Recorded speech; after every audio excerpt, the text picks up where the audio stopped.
হাসির রাজা, জ্ঞানের রাজা, রসিক রাজা। এবার আমাদের মহারাজ কৃষ্ণচন্দ্র উদ্বোধন করতে চলেছেন পানীয় জলের সরোবর।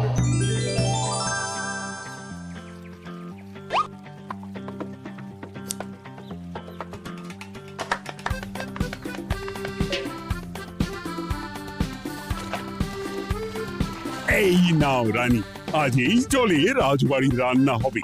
মহারাজ, আমরা সবাই চাই আপনি এই পানীয় জলের সরোবরের ব্যাপারে কিছু বলুন। কৃষ্ণনগরের মানুষের দীর্ঘদিনের ইচ্ছে আজ সফল হয়েছে।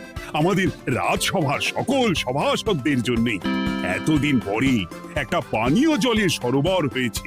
প্রত্যেক সপ্তাহে এই সরোবরে বিজ্ঞানীর বানানো রাসায়নিক মেশানো হবে, যাতে জলে কোন রকম জীবাণু না থাকে। এই জল রান্নার কাজে ব্যবহার করা যাবে এবং পরিশুদ্ধ করে বা ফুটিয়ে পান করাও যাবে। আরে সবাই দাঁড়িয়ে আছো কেন? হাততালি দাও, হাততালি, হাততালি। এই হাততালি তোমাদের সকলের প্রাপ্য, কারণ তোমাদের প্রত্যেকের 2 মাসের বেতন তোমরা দান করেছো বলেই অর্থাভাব থাকা সত্ত্বেও এই সরোবর এত তাড়াতাড়ি বানানো সম্ভব হয়েছে। এছাড়াও নিজেরা মাটি কাটা থেকে শুরু করে সকল কাজে সহযোগিতা করেছো, এটাও অনেক বড় ব্যাপার। আবার হাততালি। মহারাজ, এই আনন্দে কি খাওয়া দাওয়া হচ্ছে? খাওয়া বিশ্রাম সব হবে। আমি আর রানী একটু সমুদ্রে ঘুরতে যাব, তাই আগামীকাল থেকে 1 সপ্তাহ রাজসভা ছুটি। তোমরা নিজেদের মতন আনন্দ করো, বিশ্রাম নাও। টানা 1 সপ্তাহ ছুটি? হ্যাঁ, টানা 1 সপ্তাহ। কি আনন্দ! এবার হাত পা ছড়িয়ে শুধু আয়েশ করব। আমিও এই কদিন অনেক ধকল গেল। এটা চাই ওটা চাই, তারপর সব মালপত্র বওয়া, মাটি স্থানান্তরিত করা, সব কাজ করেছি। এবার বিশ্রামটা চাই। কি বলো গোপাল? হ্যাঁ, ঠিক বলেছ সেনাপতি। তবে আমি আমার ব্যায়ামটা কিন্তু চালিয়ে যাব। সে চালাও, শরীরটা ধরে রাখতে হবে তো।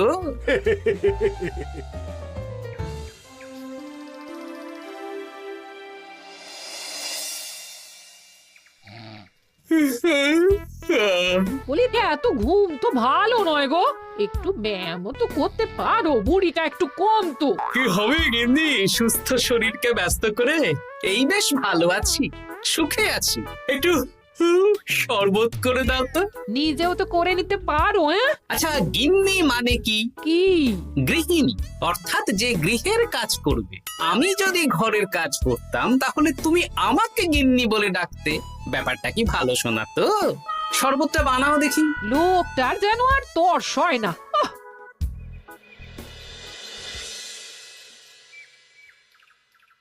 এই 137, হ্যাঁ 138, হ্যাঁ 139, হ্যাঁ 140।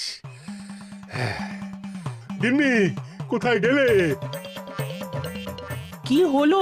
তোমাকে সেই কখন বলেছি ডিম সেদ্ধ করে দিতে, করেছো? আরে বাবা, সকালে জামা কাপড়গুলো কেচেছিলাম, এখন ভাঁজ করে গুছিয়ে রাখছি। ওসব সেদ্ধ পরে হবে। পরে হলে চলবে না, ওটাই আমার নিয়ম। উঠবোস করে 4টে ডিম সেদ্ধ আর মুগুর ভেজে 4টে কাঁঠালি কলা। নিজে সেদ্ধ করে নাও, আমি পারলাম না। তুমি যে কাজটা করছো সেটা রেখে আমার ডিমটা আগে সেদ্ধ করো। আমি 250টা উঠবোস শেষ করেই খাবো। 141, হ্যাঁ 142।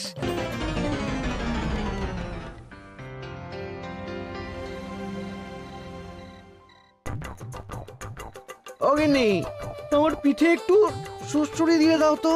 আমি এখন সন্ধে দেব, ওসব সুড়সুড়ি টুসুড়ি দিতে পারবো না বাপু। তুমি তুলতুলে হাতে সুড়সুড়ি দিলে ঘুমটা তাড়াতাড়ি চলে আসবে। এই ভর সন্ধেবেলা ঘুমোবে কেন? যাও একটু পায়চারি করে এসো। না, এখনো তো পায়চারি না, এখন শুধু বিশ্রাম। দাও দাও দাও দাও, সুড়সুড়ি দাও, সুড়সুড়ি দাও। এই লোকটা জ্বালিয়ে মারলো। গিন্নি, একটু ওই কাঁচা লঙ্কা, কচি শসা, কুচো পেঁয়াজ আর ওই সর্ষের তেল দিয়ে মুড়িটা মাখো, বুঝলে? তুমি তো নিজেও মেখে নিতে পারো বাপু, সব কিছুতে আমাকে কেন আদেশ করো?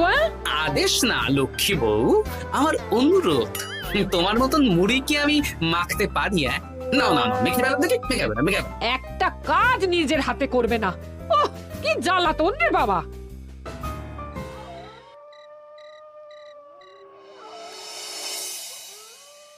তরকারিটায় নুন একটু কম হয়েছে, বুঝলে গিন্নি? একটু ওই নুনটা দাও তো। এই সামান্য ব্যাপারে এত রাগ করার কি আছে?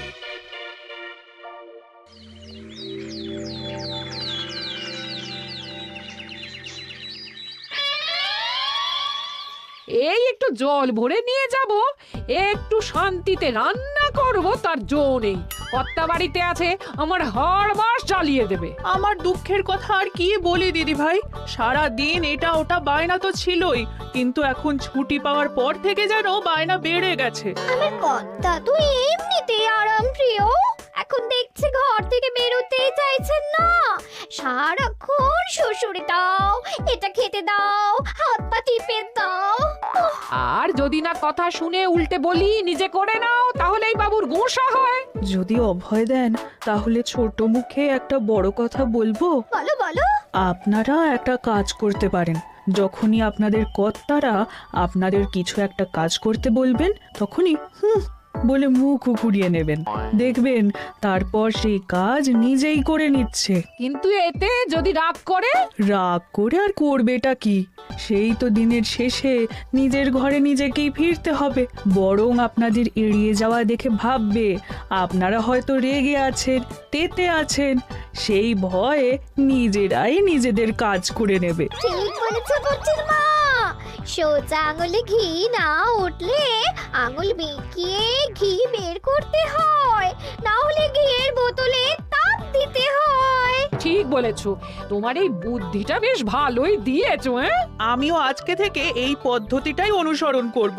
বেশি কথা বললেই ভাবে বেশি পাত্তা দিচ্ছি, নিজের ওজন ধরে রাখতে হবে, যাতে স্ত্রীদের তপে স্বামীরা কাঁপে।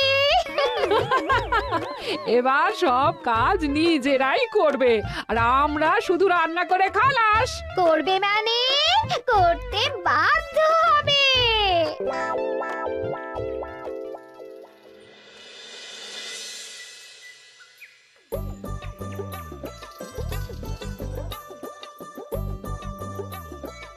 কই গো গিন্নি, বাজারের থলেটা ধরো। উফ, বাবারে বাবা কি গরম, চাঁদিটা ফেটে গেল গো। কই গো নিয়ে যাও। যা বাবা, কিন্তু কথাই শোনে না। আরে বাবা, আমি কখন থেকে হাঁকছি বাজারের থলেটা নিয়ে যাও, কোনো কথা কানেই তোলো না। এ নাও দেখো, তোমার পছন্দ মতন কই মাছ এনেছি, আজকে তেল কই রেঁধো কেমন। ওর কি, আমি স্নানে গেলাম, ভালো করে কষিয়ে রান্না করবে, হ্যাঁ দুপুরে পেট ভরে খাবো। হ্যাঁ এই তোমায় কি হুহু রোগে পেয়েছি নাকি? হ্যাঁ যাই বলি তাতেই একটাই উত্তর, হুহু। কি মন্ত্রী মশাই, অনেক দিন হয়ে গেল আমাদের হাতে কোনো কাজ নেই। এখন কি আর গোপালের পেছনে লাগবেন না নাকি? দূর, অনেক তো পিছনে লাগলাম, কিন্তু ফলের ফল তো কিচ্ছু হলো না, উল্টে আমার বদনাম হলো আর তোরাও ফেসে গেলি। তাই আর না। তাহলে এখন কি হাত গুটিয়ে বসে থাকবেন? এখন সুস্থ শরীর ব্যস্ত করতে চাইছি না, বুঝলি? পুজো ছাড়া তো সেইভাবে বড় ছুটি পাই না, কিন্তু অনেক বছর পর এক সপ্তাহ টানা ছুটি পেয়েছি, তাই এই ছুটিটা খেয়ে দিয়ে আয়েশ করে উপভোগ করতে চাই। বাহ, বেশ টাটকা ফল এনেছেন তো। খাবি? আপনি খাওয়ালে আমরা আবার না করতে পারি নাকি? দাঁড়া, তোদের গিন্নিমাকে বলছি কেটে দিতে। কই গো, শুনছো? কই গো? গিন্নিমা তো কোনো সাড়াই দিল না। তাই তো দেখছি, দাঁড়া আমি রান্নাঘরে গিয়ে বলে আসি।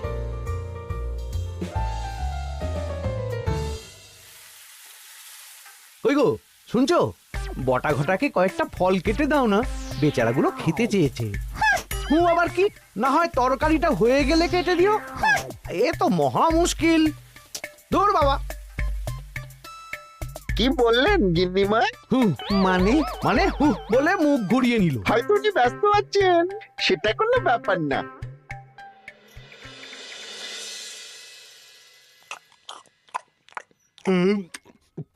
সত্যি তোমার হাতের রান্নায় জাদু আছে। হ্যাঁ, বাহ বাহ। কি হলো গো? হ্যাঁ, সকাল থেকে মুখে কুলু পেটে বসে আছো কেন? তোমার কি কিছু হয়েছে? হুম ওই দেখো আবার হু হু করে। দাও দেখি, আর একটু ভাত দাও। হুম কি গো, ভাত দেবে না? হুম আরে বাবা, তোমার কি রাগ বা অভিমান কিছু হয়েছে? এ তো দেখি কিছুই বলে না। এবার বুঝো ঠেলা, শুধু রান্নাটা করব আর কোনো কিছু করতে বললেই বলে এড়িয়ে যাব। বাধ্য হয়ে নিজেই কাজ করে নেবে। দেখি আজ তেল কইটা কেমন হয়েছে। আহা, এই তুমিও খেতে বসে পড়ো গিন্নি। বাহ, দারুণ হয়েছে গিন্নি। একটু এই, ঝাল হয়েছে কিন্তু ভালো লাগে বুঝলে। কি গো, আমি তো একাই বোকার মতন কথা বলে যাচ্ছি। এই তোমার কি হয়েছে বলো তো?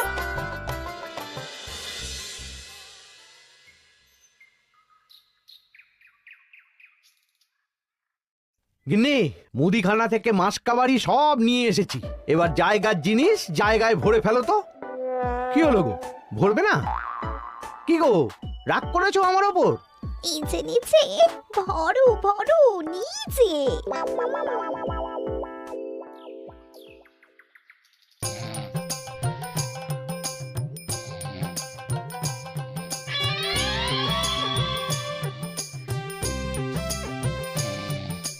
এ কি গো গিন্নি, দুপুরের এঁটো থালা বাটি হাঁড়ি কড়াই সবই তো শুকিয়ে কাঠ, এগুলো মাজবে কখন? আরে, এই কি শুরু করেছো বলো তো? শুধু হু হু করে যাচ্ছ, কিছু জিজ্ঞেস করলে হয় চুপ করে আছো, নয়তো হু হু বলছো। বাসনগুলো মাজবে না? হ্যাঁ, রাতে রান্না বান্না করবে না নাকি? আরে, এ তো আজব ব্যাপার। না, আমাকেই দেখি বাসনগুলো মেজে ফেলতে হবে। বাড়িতে তো আর 5টা দাস দাসী নেই।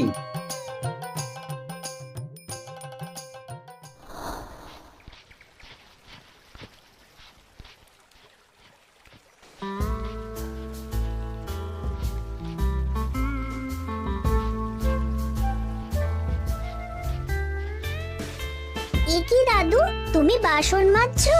কি আর করবো, তোদের দিদার রোগ হয়েছে। কি রোগ হয়েছে দাদু? হুহু রোগ হয়েছে, হুহু রোগ। সেটা আবার কি? আমি কিছু জিজ্ঞেস করলেই হয় চুপ করে আছে, নয়তো হু হু করছে। কি গো দাদু, 1 সপ্তাহ ছুটি পেয়েছো, কোথায় আইস করে কাটাবে তা না তুমি বাসন মাজছো? কি আর করবো বল, সবই ভাগ্য। আরে দাদু, তোমার যে ঘটে বুদ্ধি আছে না, তুমি ভাগ্য বদল করে দিতে পারো। হ্যাঁ, দিদা পুনো হল হলে তুমিও তো বাঘাতে তোল। আর দেখি কবে ঠিক হয়, নইলে তো কিছু একটা ব্যবস্থা করতেই হবে। এভাবে হু হু শুনে তো আর থাকা যায় না, বিরক্তিকর। আরে গোপাল যে, তুমি পুকুর ঘাটে কি করছো? এই দুপুরের বাসন মাজছি। ও, বাসন মাজছো? মাজো মাজো, আমিও কাপড় জামা কেচে বাড়ি ফিরছি। কেন গো, তোমার আবার কি হলো? আর বলো না, একটু ছুটিতে বিশ্রাম নিচ্ছি বা ব্যায়াম করছি, সেসব আমার গিন্নির সহ্য হয় না। কিছু করতে বললেই হু হু করছে। তোমার গিন্নিও হু হু করছে? শুধু আমার না গো গোপাল, মন্ত্রীমশাই আর রাজবৈদ্যের গিন্নিও। এদের কি একসাথে ছোঁয়াচে হু হু রোগে পেয়েছে নাকি? তাই তো মনে হচ্ছে সবার গিন্নি শুধু রান্না করছে আর কিচ্ছু কুটো নেড়ে দুটো করছে না। হ্যাঁ, আচ্ছা, বুঝেছি। আমরা যে বিশ্রামে আছি সেটা এদের সহ্য হচ্ছে না। কি করা যায় বলো তো? আমাদের বউ যখন কাজ করছে না, তখন নতুন বউ আনতে হবে, মানে আবার বিয়ে করতে হবে। কি যাতা কথা বলছো গোপাল? মানে ব্যাপারটা হলো গিয়ে,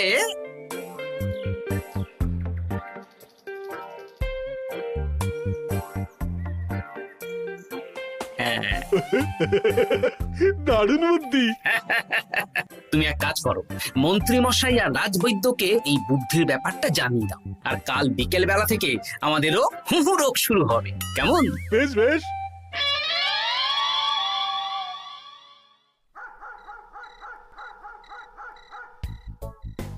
ও গিন্নি, বাসনগুলো সব মেজে এনেছি, এবার তো ওঠো। রাতে রান্না করবে তো? এই তো শুধু কাজ দিয়েছে, এভাবেই খাটাবো।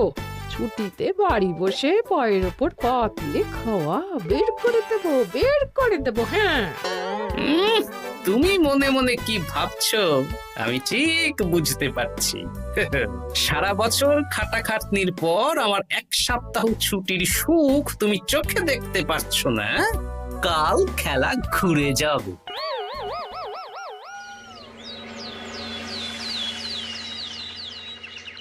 আজ থেকে আমার আর কোনো উপকার তোমাকে করতে হবে না গিন্নি। আমি নিজের ব্যবস্থা নিজেই করে নেব। হ্যাঁ, মানুষটা সেজে গুজে গেল কোথায়? হ্যাঁ, চললাম। কোথায় যাচ্ছি?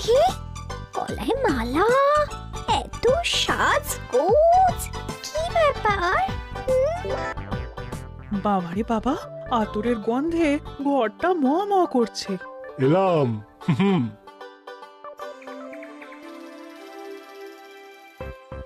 আরে আর বলো না, আমার মানুষটা যে আজকে সকাল সকাল সেজে গুজে কোথায় গেল কিছুই বুঝতে পারলাম না। আমার কথাও তো গলায় মালা পড়ে গেল। আমার কর্তা তো রজনীগন্ধা ফুলের আতর মাখছিল। কোথাও কি কোনো নিমন্ত্রণ আছে নাকি? কিছুই তো বুঝতে পারছি না। আমাদের এই হু হু ওষুধে বেশ কাজ দিয়েছে, কি বলেন? হ্যাঁ, হ্যাঁ, এখন আর বেশি বায়না করছে না।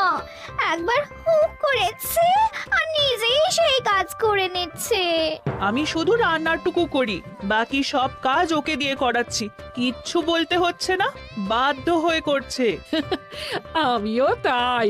আজকে তো ভেবেছি খাবার ঢেকে রাখবো, নিজে বেড়ে নিয়ে খাবে। বায়না একেবারে গুছিয়ে দেবো। হ্যাঁ,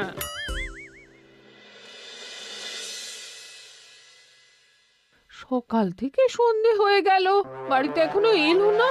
মানুষটা কোথায় গেল রে বাবা? এসো এসো নতুন গিন্নি, এসো। আজ থেকে তুমিও এই সুখের সংসারের সমান অংশীদার। এই এই এই এই এটা কে? হ্যাঁ? তুমি টোপট পরে এসেছো কেন? হ্যাঁ, নতুন গিন্নি, তুমি আমার পুরনো গিন্নির কথায় বেশি কান দিও না। আমি যা বলবো তাই শুনবে। তুমি আমার জন্য রান্না বান্না করে দেবে তো? আমি একটু একটু বায়না করব, সব শুনবে তো? তুমি বিয়ে করেছো? ও মা গো, আমার কি সর্বনাশ হলো গো!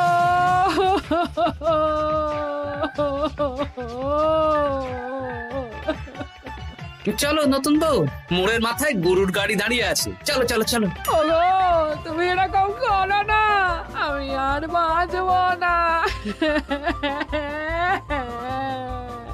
কেন এত কষ্ট দিচ্ছ? সামান্য হু করার জন্য আরেকটা বিয়ে করলে?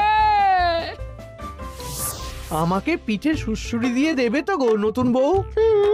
এটা কি? এ কি হলো? আমার বন্ধু বান্ধবরা এলে তাদের একটু ফল জলখাবারের ব্যবস্থা সব তুমি করবে তো?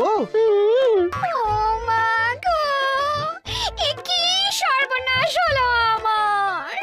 এই আমার সাথে এটা করতে পারলে আমি কি অপরাধ করেছি? দেখো, ঘরের কাজ আর আমার একটু একটু বায়না, এগুলোই তোমাকে সামলাতে হবে, বুঝলে? তাহলেই তোমাকে রানী করে রাখবো, কেমন? এই, এটা কে? আমি বেঁচে থাকতে তুমি আবার বিয়ে করলে? ওর কথা শুনো না, তুমি আমার দুয়ো রানী। এ তো দেখছি বড্ড কান্নাকাটি করছে। চলো দুয়ো রানী, আমরা কদিন একটু ঘুরে আসি। চলো, এখনই যাব। না না না, আরে ওর কথা শুনো না, আমরা ঘুরবো। মোড়ের মাথায় গরুর গাড়ি দাঁড়িয়ে আছে, চলো চলো।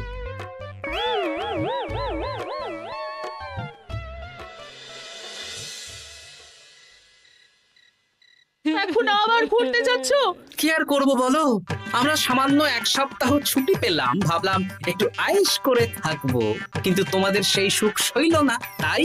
আমি মানছি, আমি ভুল করেছি, তা বলে তুমি আরেকটা বিয়ে করে নেবে?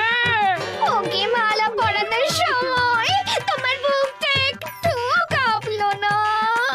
আমার মুখটা মনে পড়লো না? এটা তুমি কেন করলে? আমাকে একটু বুঝিয়ে বলতে, আমি আবার আগের মতো তোমার ছোট ছোট বায়নাগুলো পূরণ করে দিতাম। তার জন্য বিয়ে করলে? তুমি কি নিষ্ঠুর? হ্যাঁ? তোমরা সবাই নিষ্ঠুর। নিজেদের একটা স্ত্রী থাকতে আবার দ্বিতীয় বিয়ে। কি আর করবো, স্বামীর সামান্য আবদার স্ত্রী না রাখলে তো কোনো সংসারই সুখের সংসার হতে পারে না। অগত্যা।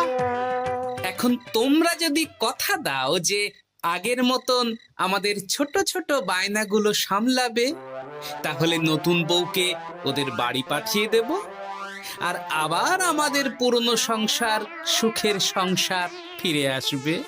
সত্যি? হ্যাঁ, বেশ কথা দিলাম। দাও দাও মুখ পুরীকে বাড়ি পাঠিয়ে। মুখ পুড়ি নয়, পোড়া। এই যে সভাকবি, ঘোমটাটা তোলো তো। কটা ঘুমটা তোল। ঘটা ভোলা, তার মানে তোমরা কেউ বিয়ে করোনি? না, তোমাদেরকে পথে আনার জন্য একটা ছোট্ট বিয়ের অভিনয় করলাম। আচ্ছা, এবার তো অভিনয় বুঝে গেলাম। এবার যদি তোমাদের বায়না না রাখি, তাহলে সত্যি সত্যি আমাদের বিয়ে করতে হবে। নয়, হ্যাঁ।